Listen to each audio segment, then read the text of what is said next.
Well, if you're like me, and well, I'm 50 years old, but Bill Cosby was a part of my youth.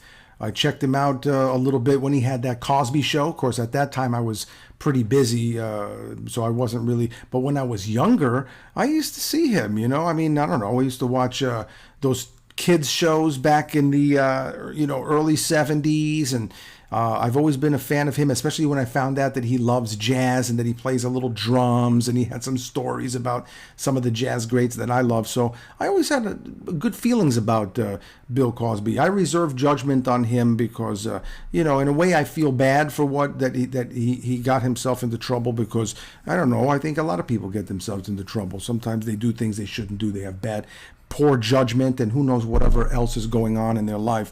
I forgive people for the most part, depending on what it is. Certain things I'm very unforgiving about. And where Bill Cosby actually, he did, speaking of that, he did actually cross the line. I mean, that is certainly nothing that I would ever do, but I've done my share of stupid things, but not quite like that. But I'll tell you, man, his was of a sexual nature, maybe some other stuff also, from what I understand. Now, I'm not even saying that he did or didn't do it. I don't know. But this is what he was accused of, and this is what he did time for. Now he's being released, I guess, and this is news to me, so I'm going to check it out, and you could check it out with me, huh? What do you think, huh? Let's get right to it. Bill Cosby, what's going on? Good afternoon. We're back with more breaking news about Bill Cosby. You see him there now outside his home. The 83-year-old entertainer released from prison this afternoon. He's returned to his home near Philadelphia, and that is where, after the Supreme Court in Pennsylvania overturned his sexual assault conviction. Let's listen. For reviewing Mr. Cosby's appeal, seeing the lies, seeing that Mr. Cosby had immunity, this U.S. citizen who served our country in the Navy, not just in the Navy, but he served our country in so many different ways through his celebrity, him and Mrs. Cosby. Mr. Cosby has always used his celebrity, his name, his likeness, to uplift women. This is a man who refused to perform at the White House with Nixon. Talk about it. Nixon put him on a communist list in the 60s, along with so many other great names like Dick Gregory, Jane Fonda. How could a man who was being watched by the FBI every day be raping and drugging women in the 60s or 70s, especially a black man? Today, innocence came to Mr. Cosby with the help of these wonderful attorneys. Yes, yes. To his right, you will see Ms. Jennifer Bunjean. She argued the appeal. To my left, you see Brian Perry. Yes. To Brian's left, Ashley Cohen. And then you have Haley Coulter. These are women and men They kick that. who from all walks of life. As I said earlier, James Brown made a song, it's a man's world, but it would be nothing without a woman and girl. Mrs. Cosby was that woman. For 57 years, the queen, the matriarch of the Cosby family, who fought for his vindication, who said he would be vindicated. And today, on this hot day, this is a hot verdict for us that we will forever cherish. That's right. Because we got one of the greatest, Yes. or the greatest Yes. entertainer alive today. Mr. Bill Cosby, this great American citizen, this American treasure, this icon, That's right. with us today. I'm going to allow Ms. Bunjean to say a few words. Ms. Bunjean? Yes, obviously we are thrilled to have Mr. Cosby home. He served 3 years of an unjust sentence. Too long. He did it with dignity and principle, and he was a mentor to other inmates. He was really, as I say, doing the time. The time was not doing it. He's a classy man. And I want to say that I can't get over it. I'm gonna have to get in front of you. Very interesting. Lots of thoughts going through my mind. I mean, if you have the money to pay for good legal counsel, you do stand more of a chance of getting free than you do if someone who is poor and doesn't have the resources to hire a good lawyer. That's what I believe. Maybe I'm wrong. What do you think? If that's the case and you agree, and if that's actually true, is it fair? Is it fair that if you have a lot of money that you can get a good legal team versus someone who doesn't have the resources and then they have to suffer for it?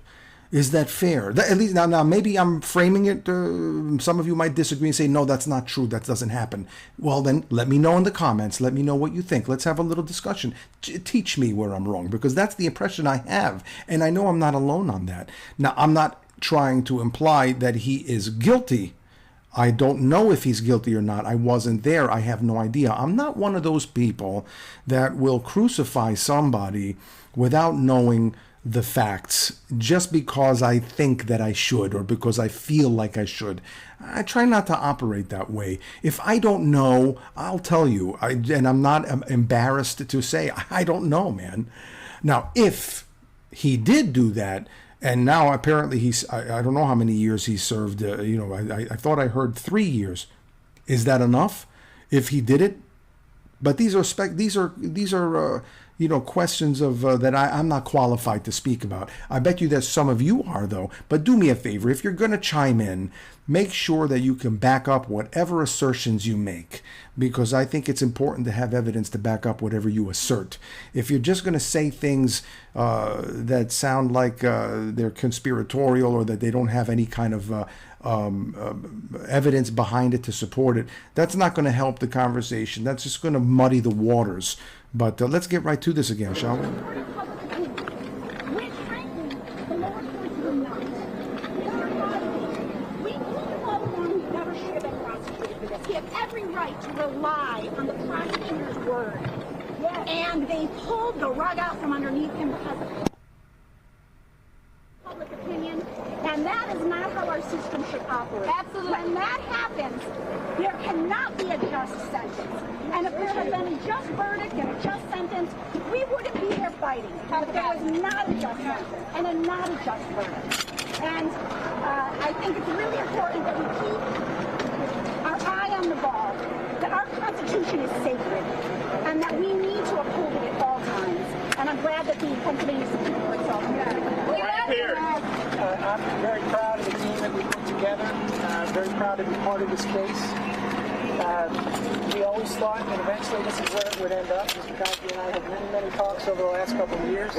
I predicted it, and we're here. It's a good day for the Cosby family. Mr. Cosby, how does it feel to be home?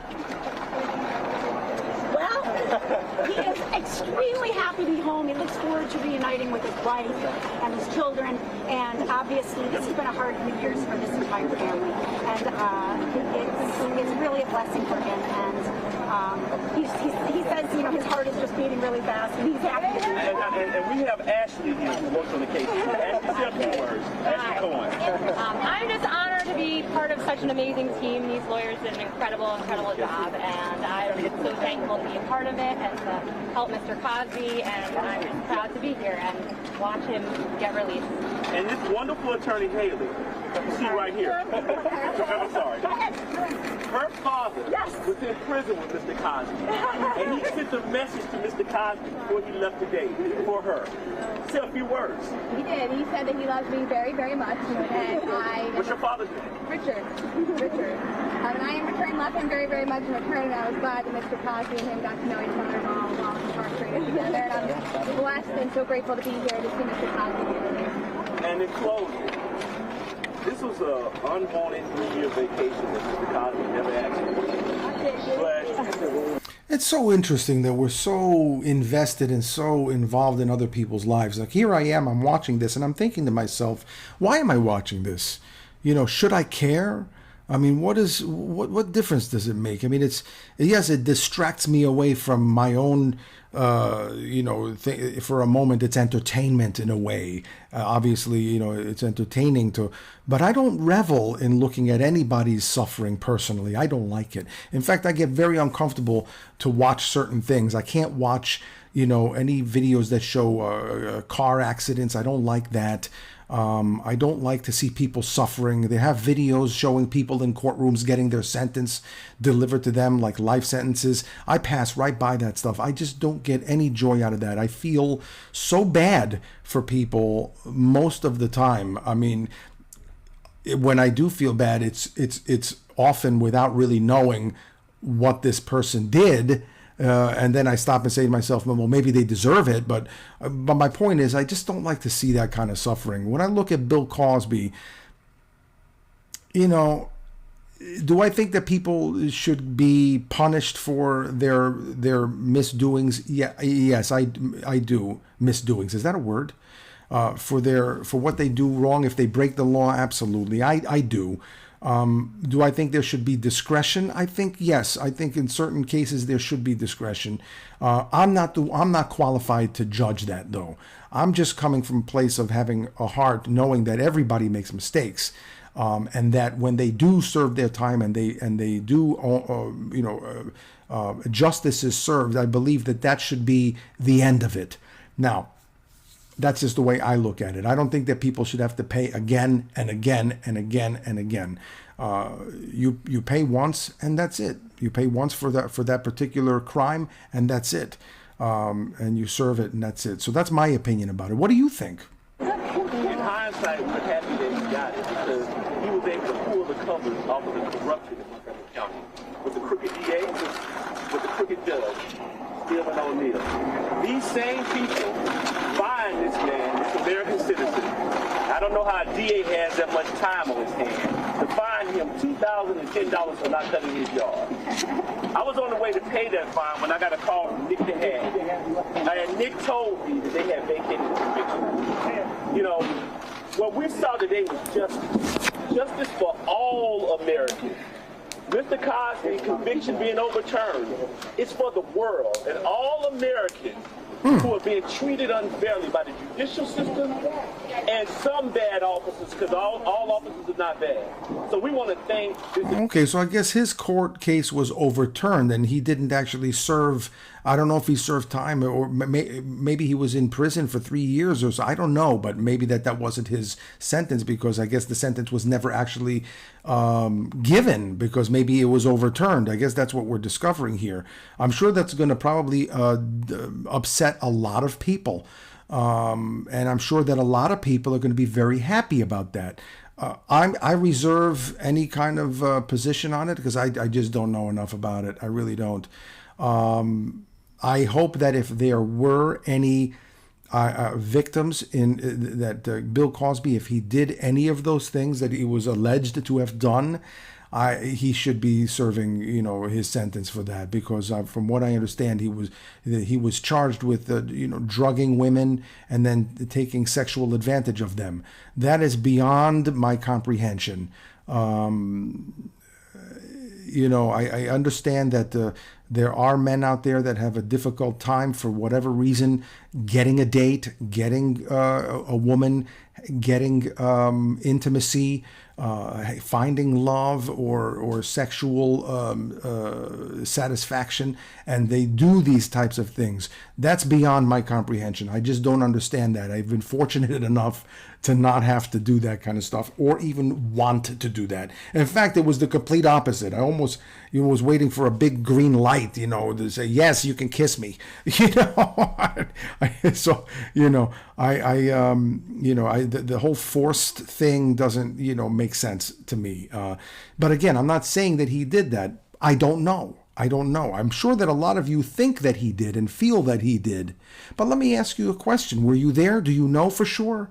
I mean, you could have your opinion. Nobody's going to take it away from you. But at the end of the day, if you could have the thought, like when O.J. Simpson got, in trouble.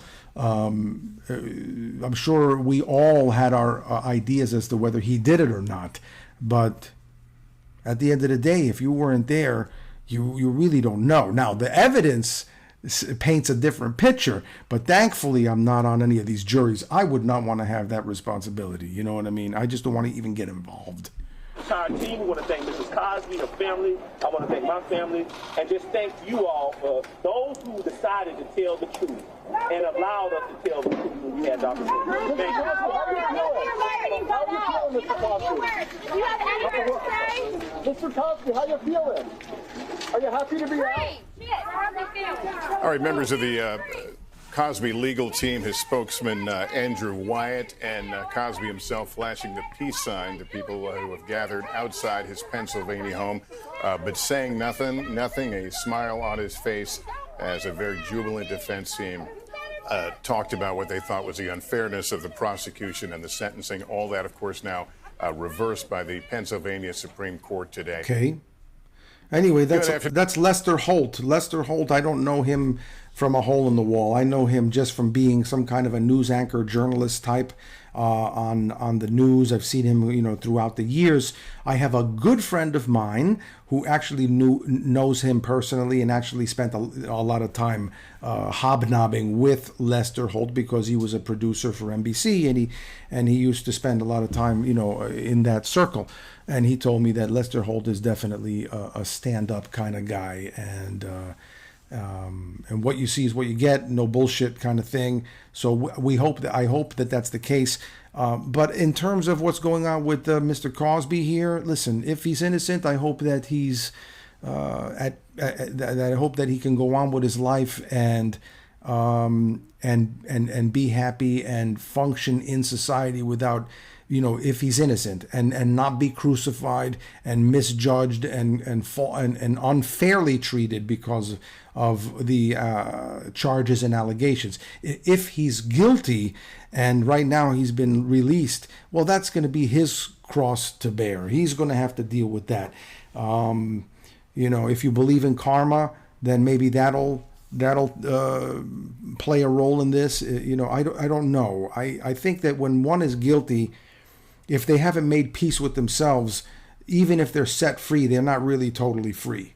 So for those of you who are really up in arms about this verdict, just to keep in mind that, and I don't want to oversimplify because it sounds like I'm not being sensitive and thoughtful about the women that could have potentially been abused by this, and that's not me. I'm not like that. So forgive me if I'm not covering all, touching all the points.